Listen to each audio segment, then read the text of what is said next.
My name is Julie, and I'm turning 46 this year. My husband Alex is also 46, and our daughter Megan is 16. You'd think a 16-year-old would be past her rebellious phase, enjoying high school, engrossed in romance, clubs, and studies.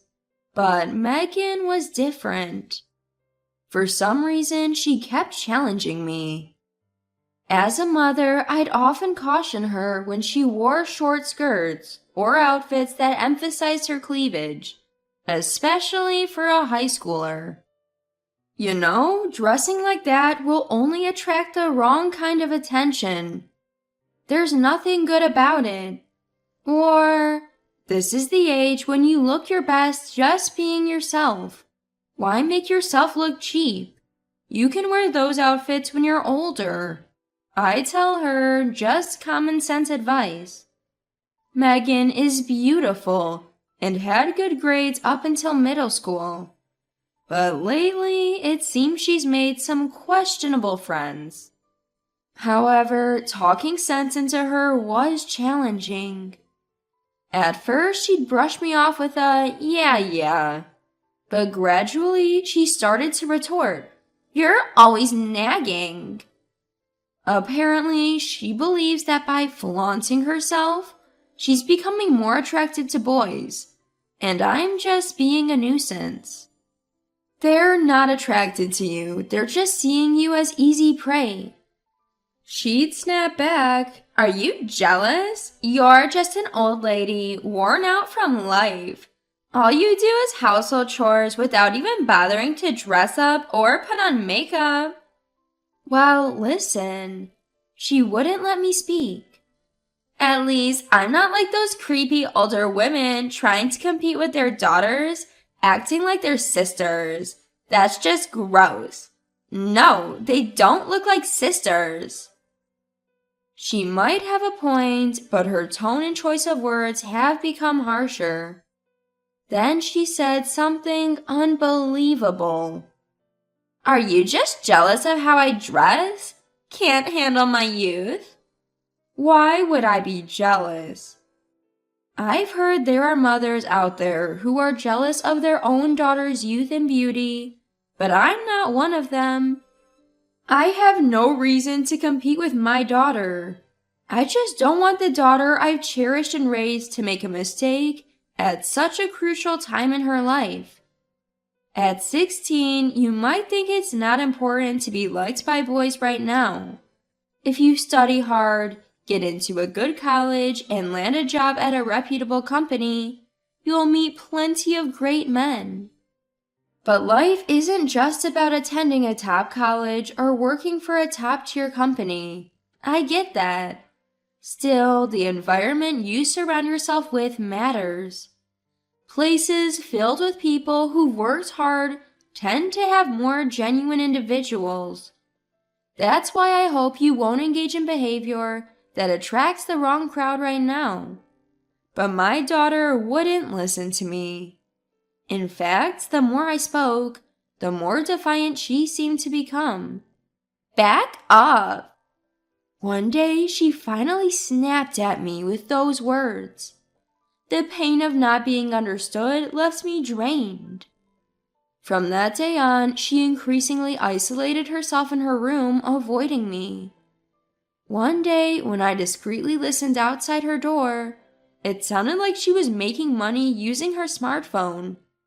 It was something called live streaming on the internet. Just a hint of sensuality could drastically increase her earnings. That might explain her preference for revealing clothes. It's a nightmare. The mere thought of my daughter exposing parts of her body to strangers for money sent shivers down my spine. But my logical arguments fell on deaf ears with her, who found immense joy in this fleeting activity. I didn't want her to lose her way in life, being so engrossed in such transient pleasures. How could I make her understand my feelings? I finally confided everything to Alex. He immediately said, "I got it. I'll talk some sense into her." But after spending almost an hour in her room, he came out looking defeated. How did it go? Well, after hearing her out, I think you might be the problem. What? Maybe you're being too intrusive? She's not a little kid anymore. I wonder what kind of conversation the father and daughter had. Do you really think it's okay for Megan to continue like this? She's still underage. What if she gets involved in some online crime? You're overthinking it. It seems today's discussion didn't go well. From the next day, I kept a close watch on my daughter's actions. But my intense concerns seemed to suffocate her. Ugh, so annoying, Megan said, leaving the dinner table midway. What about your meal? I don't want it. Can you stop monitoring every single bite I take? Monitoring her eating? I wasn't doing that. I felt wrongly accused. But when she said that, Alex chimed in. Hey, you need to chill out too. I'm not doing anything. Well, it looks like you were to me. Alex wasn't picking sides. He just wanted to lighten the tense atmosphere at home. He figured it'd be quicker to convince me, his wife, than our teenage daughter. Times have changed. She's a modern kid. Let her be. Yes, I understand. The more you nag her about studying or dressing properly, the more counterproductive it becomes. Alex finally said, It's exhausting to come home from work to a tense household. You're the parent and the adult. Pick your battles. Okay. That night I cried. All the emotions and efforts I put into raising Megan. From the next day, she'd skip breakfast saying, I don't need it, and leave. In the morning, a faint scent of perfume lingered at the front door. Wearing perfume to school? Just a year ago, she was such a regular, diligent girl. It's hard to believe. And then, one night, the police called. Hello, is this the residence of Megan Smith? Yes, Megan is our daughter. What's the matter? Could you please come to the Back Bay police station? I nearly dropped the phone, my voice shaking. What happened? Is my daughter okay? Please don't worry. She's not involved in any crime. However... Yes? We found her heavily intoxicated. Can you please come pick her up? It turned out Megan was caught by the police while she and a group of friends were graffitiing a convenience store wall. I rushed to the police station. There, Megan sat, glaring, in a chair. She had changed into a miniskirt and camisole at some point. Though she came home without resistance, Alex was understandably furious with her that night. What were you thinking? Megan retorted, It's because Mom's always nagging. I don't want to come home. She blamed me for her actions, and as if being taken in by the police wasn't enough, she began to act out even more, making it seem to Alex like she was the victim. Mom, did you go through my room again? I would never do that. Liar, my clothes were moved around. Stop it, it's creepy. This was how our breakfast conversation started. For Alex, morning arguments before work were the last thing he needed. Eventually, he slapped me across the face. Enough! Stop being so controlling with Megan. Don't you see? The more you push her, the more she feels cornered. He said, making me out to be the villain. Megan seized the moment. Exactly! You're annoying, overbearing, and creepy. I don't need a mom like you. Just leave. Or maybe I should leave? She threatened. Hearing this, Alex tried to calm Megan. Settle down. Then to me, You need to leave for a while. Go to your parents' house and cool off. Fine, I'll leave. At my breaking point, I confessed. There's something I need to tell you, Megan. I'm not your real mother. I had planned to keep this secret until she was older, but I felt the need to reveal everything now. Megan, for a moment, looked defiant, but I continued. You're not my biological child. You were abandoned by your birth mother and were in an orphanage when you were a baby. My husband and I, unable to have children, adopted her as an infant and raised her with all our love. Your biological mother was a troubled high school student who got pregnant young. You were abandoned, I told her.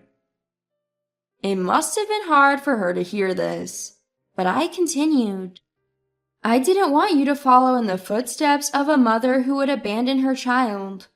I hoped you'd grow up right, especially knowing you had the blood of a parent who could do such a thing. Megan looked stunned. I'm not saying there's anything wrong with getting pregnant young, but in the end, you were abandoned.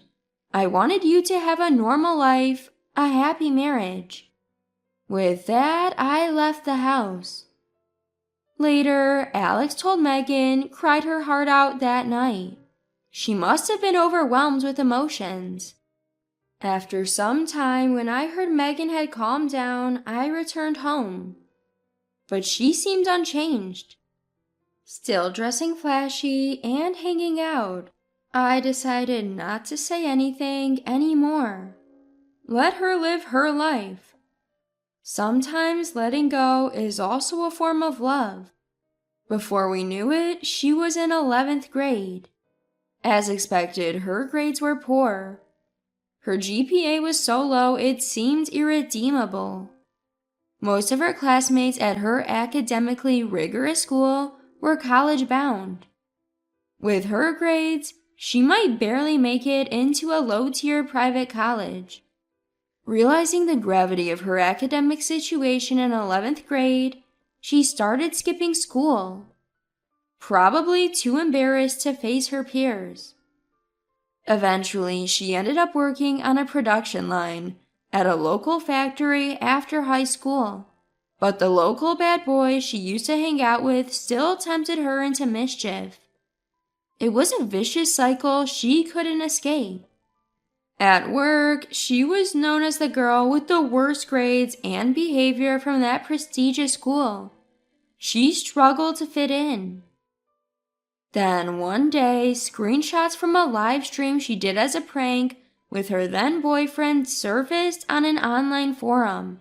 The post read, SMH, live stream from high school grad Megan, LOL.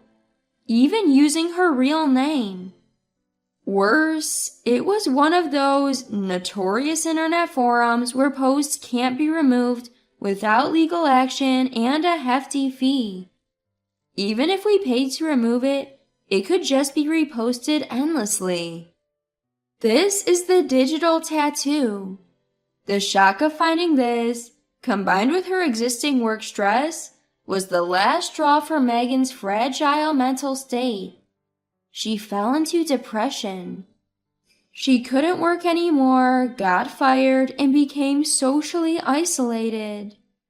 Day after day, she'd cry, regretting her actions, saying she didn't want to live anymore. I bit back the urge to say, I told you so. It would be cruel to blame her now, especially when she's finally realizing her mistakes. But I didn't want to abandon her, thinking this was the result of her actions. I wanted to give her another chance. If only you could finally understand now. It's too late for regrets, and she's already behind her peers. But Megan is still young. She can start over. I placed a pile of brochures from various vocational schools and colleges from other states in front of her. Megan, either go back to studying and aim for college or learn a trade, I said, breaking our 2-year silence, guiding her once again. I had left her alone, hoping she'd realize her mistake someday. And finally she did. Megan said. "Mom, I'm sorry." I replied I always believed you'd understand one day, and gently stroked her hair. Her shiny, silky hair seemed to symbolize her still vibrant life and potential. "Can I really start over?" "Of course." "Okay." She looked at me with uncertain eyes. So I told her without a doubt, "After all, you're my daughter." She burst into tears, saying, "Mom, I was so stupid. I can't stand it like this." "Yes, so you'll work hard." That night, I convinced Alex to fully support Megan's recovery. He apologized for prioritizing work over our daughter and blaming me for her behavior. "I'm sorry." He felt helpless and ashamed as a father, seeing her grades plummet. But I said, "That's in the past.